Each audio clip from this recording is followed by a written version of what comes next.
So hello everyone.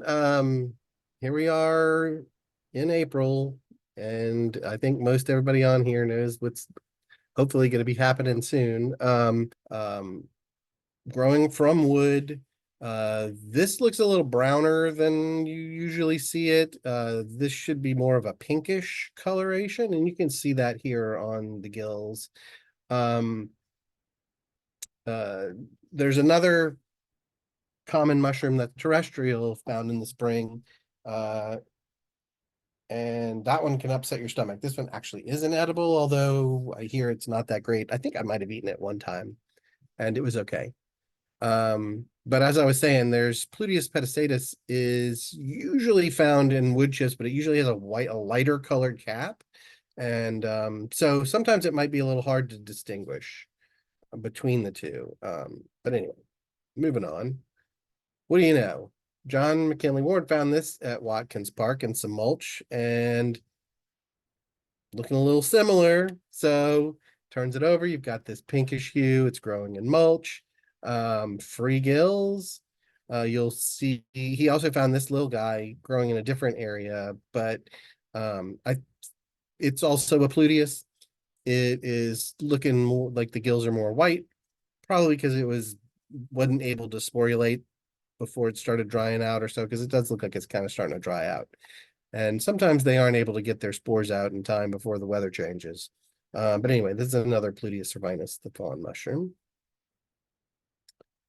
And as I was saying, there's another mushroom out there that comes out in the spring. So this is another harbinger of spring. Um, Out there looking for morels, you can see these little brown guys, often with an umbo, which is kind of like that bump in the center of the cap. Um, these gills are actually looks like they're getting a little bit more adnate, adnext, but it would still be attached. And you can see just the stature of the stipe, the color of the stipe. Um, but it also has the pinkish gills. But this is terrestrial, so this would be growing from the ground. And this is your common spring Entoloma. I put Entoloma vernum on here. DNA group. Have you guys sequenced this at all?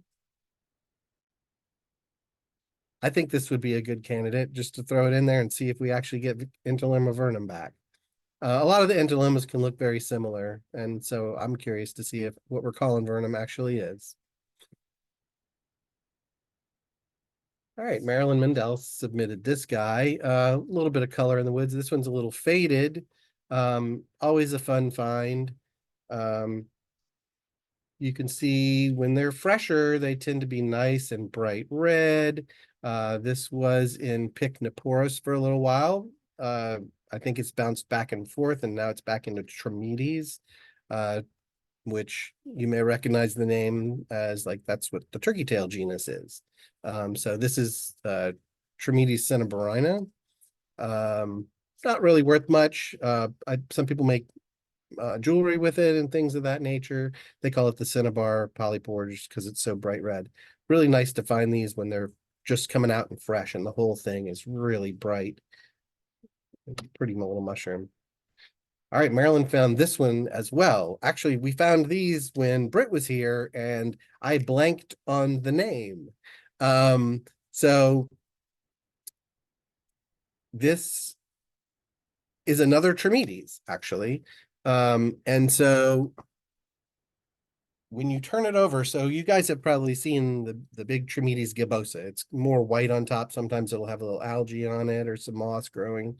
And when you turn it over, it's got kind of mazy or at least elongated pores.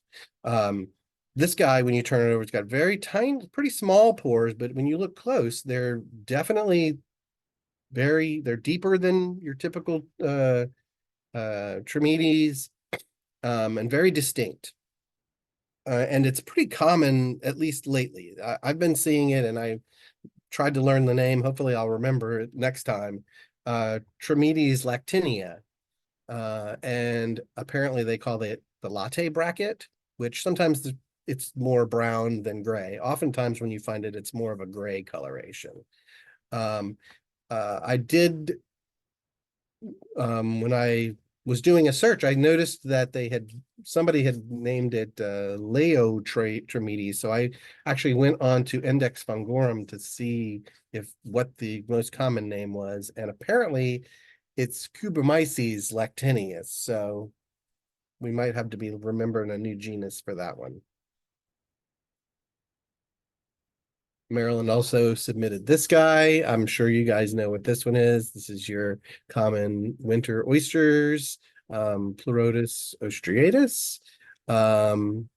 She got a nice little cluster. She sent a picture where she had a bunch in her arm. I didn't know if she wanted me to put her in the in the ID table as well. So I just included the mushrooms.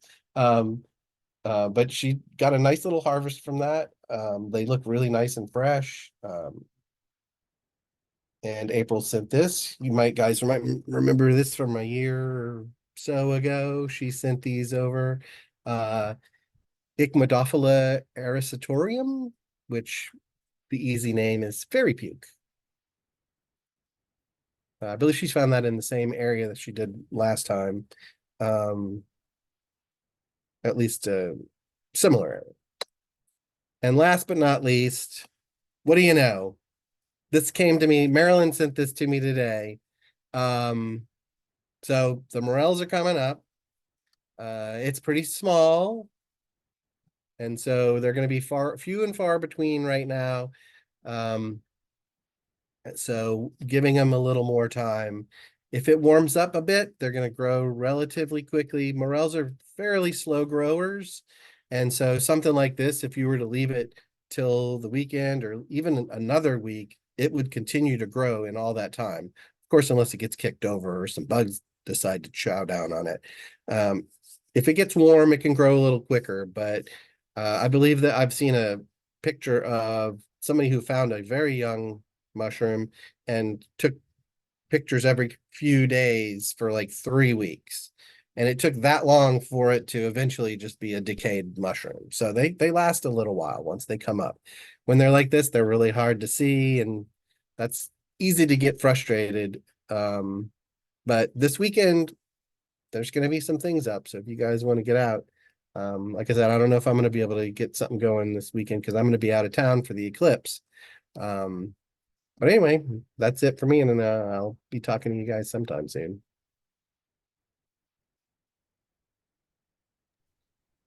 Thanks, Mitch. Tom, tell us all about Rachel Carson.